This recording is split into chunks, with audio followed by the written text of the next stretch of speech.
በስመ አብ ወወልድ ወመንፈስ ቅዱስ አሐዱ አምላክ አሜን።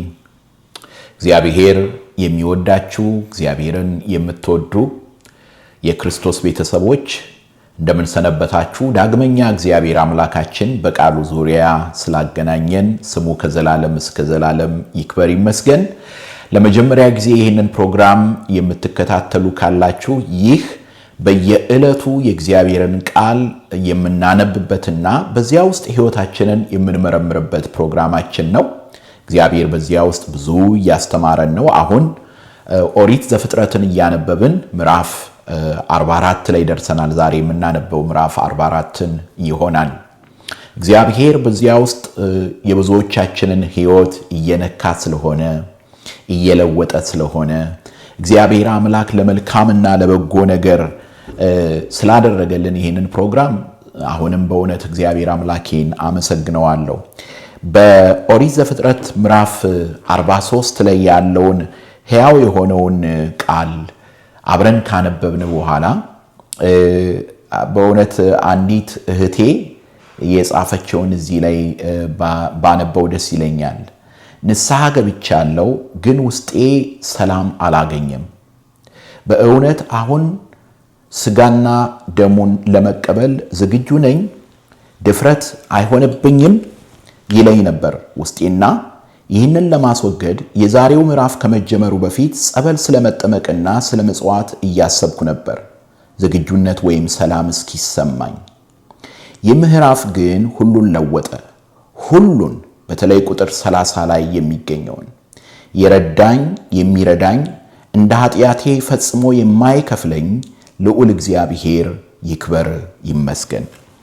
እንዴት ደስ የሚያሰኝ ነው። ምዕራፍ 43 ቁጥር 30 እህታችን የጠቀሰችው ዮሴፍ ወንድሞቹን በማየቱ በተለይ ደግሞ ታናሽ ወንድሙን ቢንያምን ሲያየው ማልቀሱ፣ ያን ሁሉ የደረሰበትን ግፍ ያንን ሁሉ በደል ወደ ጎን ማድረጉን ያየንበት ክፍል ነበረ። ዮሴፍ ጌታችን መድኃኒታችን ኢየሱስ ክርስቶስን የመሰለ ነው ብለናል። ወልደ እግዚአብሔር ኢየሱስ ክርስቶስ ለእኔና ለእናንተ የተሰቀለልን የሞተልን ሕይወቱን ቤዛ አድርጎ የሰጠልን እያለቀሰ ነው፣ እያነባ ነው፣ ስለኛ እየለመነ ነው፣ እየጸለየ ነው። አባት ሆይ የሚያደርጉትን አያውቁምና ይቅር በላቸው ብሎ ወደ አባቱ አመልክቶልናል።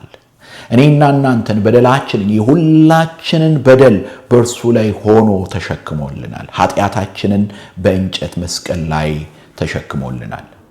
ስለዚህ ዛሬ ድፍረታችን ይሄ ነው። ጸሎታችንን ይዘን ወደ ጸጋው ዙፋን ስንቀርብ ያለን ድፍረት ወደ እግዚአብሔር መቅረቢያችን እርሱም ወደ እኛ የቀረበበት በልጁ በጌታችን በመድኃኒታችን በኢየሱስ ክርስቶስ ነው። ይሄን እንግዲህ በኦሪት ዘፍጥረት ውስጥ እያየነው ነው ያለ ነው።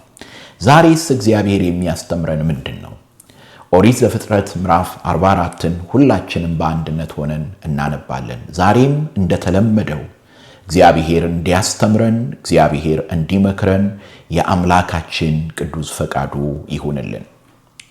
ኦሪት ዘፍጥረት ምዕራፍ 44 ዮሴፍም የቤቱን አዛዥ እንዲህ ብሎ አዘዘ፣ አይበታቸው የሚያነሳውን ያህል እህል ሙላላቸው፣ የሁሉንም ብር በየአይበታቸው አፍ ጨምረው፣ በታናሹም አይበት አፍ የብሩን ጽዋዬንና የእህሉን ዋጋ ጨምረው። እርሱም ዮሴፍ እንዳለው አደረገ። ነግ በሆነ ጊዜም ሰዎቹ አህዮቻቸውን ይዘው የሄዱ ዘንድ ተሰናበቱ። ከከተማይቱም ወጥተው ገና ሳይርቁ ዮሴፍ ለቤቱ አዛዥ እንዲህ አለ፣ ተነስተህ ሰዎቹን ተከተላቸው፣ በደረስባቸው ጊዜ እንዲህ በላቸው፣ በመልካሙ ፋንታ ስለምን ክፉን መለሳችሁ? ጌታዬ የሚጠጣበት ምስጢርንም የሚያውቅበት ጽዋ አይደለምን? ባደረጋችሁት ነገር በደላችሁ። እርሱም ደረሰባቸው፣ ይህንም ቃል ነገራቸው። እነርሱም አሉት፣ ጌታዬ እንደዚህ ያለውን ቃል ለምን ይናገራል? ባሪያዎችህ ይህንን ነገር የሚያደርጉ አይደሉም። እነሆ በአይበታችን አፍ ያገኘነውን ብር ይዘን ከከነዓን አገር ወደ አንተ ተመልሰናል። ከጌታ ቤት ወርቅ ወይስ ብር እንዴት እንሰርቃለን? ከባሪያዎችህ ጽዋው የተገኘበት እርሱ ይሙት፣ እኛም ደግሞ ለጌታችን ባሪያዎች እንሁን። እርሱም አለ፣ አሁንም እንዲሁ እንደነገራችሁ ይሁን። ጽዋው የተገኘበት እርሱ ለኔ ባሪያ ይሁነኝ፣ እናንተም ንጹሐን ትሆናላችሁ። እየራሳቸውን ፈጥነው አይበታቸውን ወደ ምድር አወረዱ፣ እየራሳቸውም አይበታቸውን ፈቱ። እርሱም ከታላቁ ጀምሮ እስከ ታናሹ ድረስ በረበራቸው። ጽዋውንም በብንያም አይበት ውስጥ አገኘው። ልብሳቸውንም ቀደዱ፣ አይበታቸውንም በየአህዮቻቸው ጭነው ወደ ከተማይቱ ተመለሱ። ይሁዳም ከወንድሞቹ ጋር ወደ ዮሴፍ ገባ፣ እርሱም ገና ከዚያው ነበረ። በፊቱም በምድር ላይ ወደቁ። ዮሴፍም ይህ ያደረጋችሁት ነገር ምንድን ነው? እንደኔ ያለ ሰው ምስጢርን እንዲያውቅ አታውቁምን? አላቸው። ይሁዳም አለ፣ ለጌታዬ ምን እንመልሳለን? ምንስ እንናገራለን? ወይስ በምን እንነጻለን? እግዚአብሔር የባሪያዎችህን ኃጢአት ገለጠ። እነሆ እኛም ጽዋው ከእርሱ ዘንድ የተገኘበቱም ደግሞ ለጌታዬ ባሪያዎቹ ነን። እርሱም እላችኋለሁ ይህን አደርግ ዘንድ አይሆንልኝም። ጽዋው የተገኘበቱ ሰው እርሱ ባሪያ ይሁነኝ፣ እናንተም ወደ አባታችሁ በደህና ውጡ። ይሁዳም ወደ እርሱ ቀረበ፣ እንዲህም አለ፣ ጌታዬ ሆይ እኔ ባሪያህ በጌታዬ ጆሮ አንዲት ቃልን እንድናገር እለምናለሁ። እኔንም ባሪያህን አትቆጣኝ። አንተ እንደ ፈርዖን ነህና። ጌታዬ ባሪያዎቹን አባት አላችሁን ወይስ ወንድም ብሎ ጠየቀ። እኛም ለጌታዬ እንዲህ አልን፣ ሽማግሌ አባት አለን፣ በሽምግልናው የወለደውም ታናሽ ብላቴና አለ። ወንድሙም ሞተ፣ ከእናቱም እርሱ ብቻውን ቀረ፣ አባቱም ይወደዋል። አንተም ለባሪያዎችህ ወደ እኔ አምጡት፣ እኔም አየዋለሁ አልህ። ጌታዬንም ብላቴናው አባቱን መተው አይሆንለትም፣ የተወው እንደሆነ አባቱ ይሞታልና አልነው። ባሪያዎችንም ታናሽ ወንድማችሁ ከእናንተ ጋር ካልመጣ ዳግመኛ ፊቴን አታዩም አልኸን። ወደ ባሪያህ ወደ አባታችን በተመለስን ጊዜም የጌታዬን ቃል ነገር ነው። አባታችንም ተመልሳችሁ ጥቂት እህል ሸምቱልን አለ። እኛም አልነው እንሄድ ዘንድ አይሆንልንም። ታናሹ ወንድማችን ከኛ ጋር ይወርድ እንደሆነ እኛም እንወርዳለን። ታናሹ ወንድማችን ከኛ ጋር ከሌለ የዚያን ሰው ፊት ማየት አይቻለንምና። ባሪያህ አባቴም እንዲህ አለን፣ ሚስቴ 2 ወንዶች ልጆችን እንደወለደችልኝ እናንተ ታውቃላችሁ። አንዱም ከኔ ወጣ፣ አውሬ በላው አላችሁኝ፣ እስከ ዛሬም አላየሁትም። ይህንም ከኔ ለይታችሁ ደግሞ ብትወስዱት ክፋትም ቢያገኘው ሽበቴን በሐዘን ወደ መቃብር ታወርዱታላችሁ። አሁንም እኔ ወደ አባቴ ወደ ባሪያህ ብሄድ ብላቴናውም ከኛ ጋር ከሌለ ነፍሱ በብላቴናው ነፍስ ታስራለችና ብላቴናው ከኛ ጋር እንደሌለ ባየ ጊዜ ይሞታል። ባሪያዎችም የባሪያህን የአባታችንን ሽበት በሐዘን ወደ መቃብር ያወርዳሉ። እኔ ባሪያህ በአባቴ ዘንድ ስለ ብላቴናው እንዲህ ብዬ ተውሻለሁና እርሱንስ ወደ አንተ ባላመጣው በአባቴ ዘንድ በዘመናት ሁሉ ኃጢአተኛ እሆናለሁ። ስለዚህም እኔ ባሪያህ በጌታዬ ዘንድ ባሪያ ሆኜ በብላቴናው ፋንታ ልቀመጥ፣ ብላቴናውም ከወንድሞቹ ጋር ይውጣ። አለዚያም ብላቴናው ከኔ ጋር ከሌለ ወደ አባቴ እንዴት እወጣለሁ? አባቴን የሚያገኘውን መከራ እንዳላይ። በፍጡር የሚያመልክ የተረገመ ነው። እግዚአብሔር አምላክ ስለ ቃሉ የተመሰገነ ይሁን። እንግዲህ እስካሁን ያየነው ታሪክ በጣም የሚገርም ውጤት እያመጣ ነው። እንደምታዩት እግዚአብሔር በዚህ ሁሉ እየሰራ ነው። ስለዚህ ወደ ኋላ ልውሰዳችሁና ምዕራፍ 42 ላይ፣ ምዕራፍ 41፣ ምዕራፍ 42፣ ምዕራፍ 43 ላይ እንደምታዩት ዮሴፍ ከእስር ቤት ወጣ። የግብፅ 2ኛ ገዢ ሆነ። በግብፅ ምድር ላይ የጥጋብ ዘመን መጣ። ከጥጋብ ዘመን በኋላ ረሃብ መጣ። ባለ ራእዩ ቪዥነሪ ሆነው ዮሴፍ ግን ለሕዝቡ የሚሆን ታላቅ ዕቅድ አቅዶ ስለነበር በጥጋቡ ዘመን በበረከቱ ዘመን ያስቀመጠው ለረሃቡ ዘመን ተረፈ። ስለዚህ ከከነዓን ምድር ያዕቆብ ልጆቹን ላከ ወደ ግብፅ ከረሃብ ለመዳን፣ ምክንያቱም ረሃቡ ወደ ከነዓንም ገብቶ ስለነበር። ስለዚህ አሁን መጡ። ዮሴፍ አወቃቸው፣ እነርሱ አላወቁትም። እናም ምንድን ነው ያደረገው? አንዱን ወንድማችሁን ይዛለሁኝ፣ ሄዳችሁ ታናሹን ወንድማችሁን አምጡ ነበር ያላቸው። እና አሁን ብንያምን ይዘው መጡ። ከሱ ጋር አብረው በሉ፣ አብረው ጠጡ። ነገር ግን ዛሬ ሌላ አዲስ ነገር ሲፈጠር እናያለን። 3 ቃላትን ዛሬ ላነሳላችሁ ፈልጋለሁ። እምነታችን የሚያድግበትን፣ እምነታችን የበለጠ ፍጹም የሚሆንበትን፣ ውስጣችን ያለው አንዳንድ ገለባ የሆነው ነገር የሚነድበትን፣ የሚቃጠልበትን 3 ዋና ዋና ነገር አነሳላችኋለሁ። የመጀመሪያው አንደኛው ፈተና ነው። ፈተና እንደ እሳት ተመስሏል። እሳት ወርቅን ይፈትነዋል፣ ያጠራዋል፣ እውነተኛ ማንነቱ እንዲገለጥ ያደርገዋል። ብረትን እሳት ያጠነክረዋል። ክርስቲያንም በፈተና ውስጥ በሚያልፍበት ጊዜ ለእግዚአብሔር የማይመቹ ነገሮች በሙሉ እየተቀረፉ ይወድቃሉ። በዚህ ቦታ ላይ የዮሴፍ ወንድሞች ፈተና ሲያጋጥማቸው እናያለን። ከነዛ ውስጥ አንዱ ከዚህ በፊትም የንስሐ ጉዞውን ያየነው ሰው ይሁዳ በዚያ ፈተና ውስጥ ነጥሮ ሲወጣ ታያላችሁ። ይሁዳ ዮሴፍን የሸጠው ነው። ዮሴፍ ወደ ግብፅ እንዲሸጥ ያደረገ ነው። አሁን ግን ሙሉ በሙሉ ያን ኃጢአቱን በዮሴፍ ፊት 1 2 3 እያለ ሲናዘዝ ትመለከቱታላችሁ፣ ታያላችሁ። ከቁጥር 14 ጀምሮ በመጽሐፍ ቅዱስ ላይ ከሚገኙት እጅግ አስደናቂ ከሆኑ ንባቦች ወይንም ንግግሮች መካከል አንዱ የሆነውን ታገኛላችሁ። ይሁዳ በዮሴፍ ፊት ያቀረበው ንግግር እጅግ በጣም የሚገርም ነው እና ወደዚህ ነገር ያመጣው ምንድነው? ወደ ሁለተኛው ነጥብ ከመሄዴ በፊት ወደዚህ ነገር ያመጣው ምንድነው? ፈተናው ነው። ዮሴፍ ፈተናቸው። እንደ ቀድሞ እህሉን በስልቻቸው አደረገ፣ በአይበታቸው የሚለው በስልቻቸው አደረገ። ከዛ በኋላ ብሩን አስቀመጠላቸው። ነገር ግን የዮሴፍ ጽዋ፣ ዮሴፍ ብቻውን የሚጠጣባትን ጽዋ በቢንያም ስልቻ ውስጥ፣ በቢንያም ሸክም ውስጥ እንዲገባ አደረገ እና ከሄዱ በኋላ መልእክት ላከባቸው። ለምንድን ነው እንዲህ ያደረጋችሁብኝ? ሰርቃችሁብኛል አላቸው። እነሱ ወዲያው ነው ምን አሉ? የተገኘበት ባሪያ ይሆናሉ። ወዲያው ስልቻው ሲበረበር፣ አይበታቸው ሲበረበር የተገኘው ያ ጽዋ በቢንያም አይበት ውስጥ ሆነ እና የዛን ጊዜ ሁሉም በቃ ብቻችንን ሄደን አባታችንን አይኑን አናየውም፣ እንዲረግመን አናደርግም፣ ሁላችንም ለአንተ ባሪያ እንሆናለን አሉ እና የዛን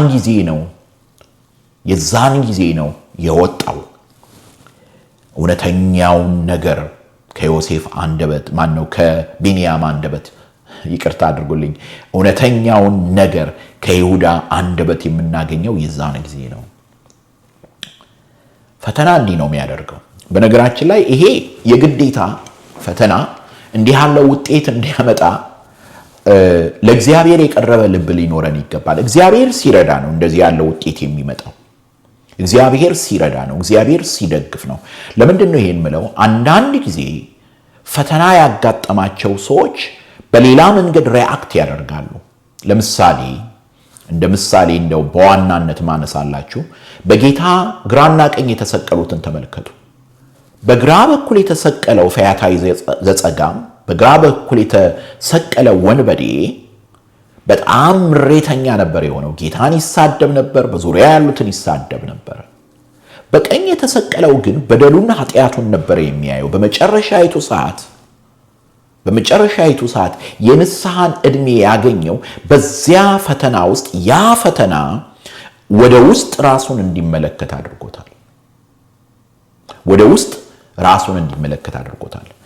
ከዚህ በፊት ነግሬያችሁ እንደሆነ አላውቅም። በመጽሐፍ ቅዱስ ላይ ከሚያስፈሩኝ ንባቦች መካከል በራዕየ ዮሐንስ ላይ የምናገኘው አንድ ንባብ አለ። ያ ምንድነው? ያ መቅሰፍት ሲወርድ ትልልቅ ድንጋይ የሆነ በረዶ ይወርዳል እና ሰዎችን ይመታቸዋል፣ ያቆስላቸዋል። እና የዛን ጊዜ ክፉዎች ሰዎች የበለጠ እግዚአብሔርን ይሳደቡ ነበር ይላል። አያስፈራም ይሄ ነገር? የበለጠ እግዚአብሔርን ይሰድቡት ነበር፣ ያማርሩ ነበር። እንዲሁም ትዕቢታቸው፣ ቁጣቸው፣ ኃይለኛነታቸው፣ ኃጢአታቸው በዚያ ውስጥ ይገለጥ ነበር። ስለዚህ ፈተና ሁሉ ፈተና ሰውን ሁሉ በቃ ወደ መልካም የሚመራ ነው ማለት አይደለም። ለዚህ ነው በጣም መጠንቀቅ ያለብን። ለዚህም ነው ወደ ፈተና አታግባን ከክፉ አድነን እንጂ የምንለው። እዚህ ስፍራ ላይ ግን የይሁዳን መልካም ነገር እናገኛለን። ስለዚህ የመጀመሪያው አንደኛው ነገር ፈተናን እናያለን። ስለዚህ ዛሬ የምጠይቃችሁ ጥያቄ በፈተና ውስጥ ናችሁ ወይ? በፈተና ውስጥ እያለፋችሁ ነው ወይ?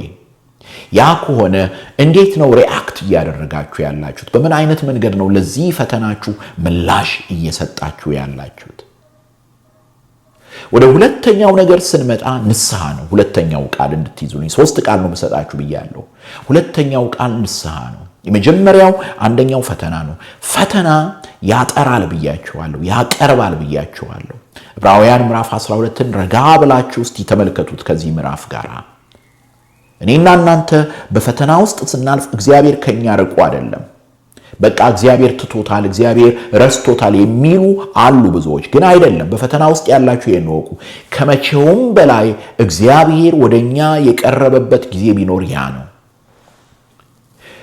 ሁለተኛው ያ ፈተና እውነተኛ በሚሆንበት ጊዜ ራሳችንን ቅድም እንዳልኩት እንድንመለከት ያደርገናልና ወደ ንስሐ ያመጣናል።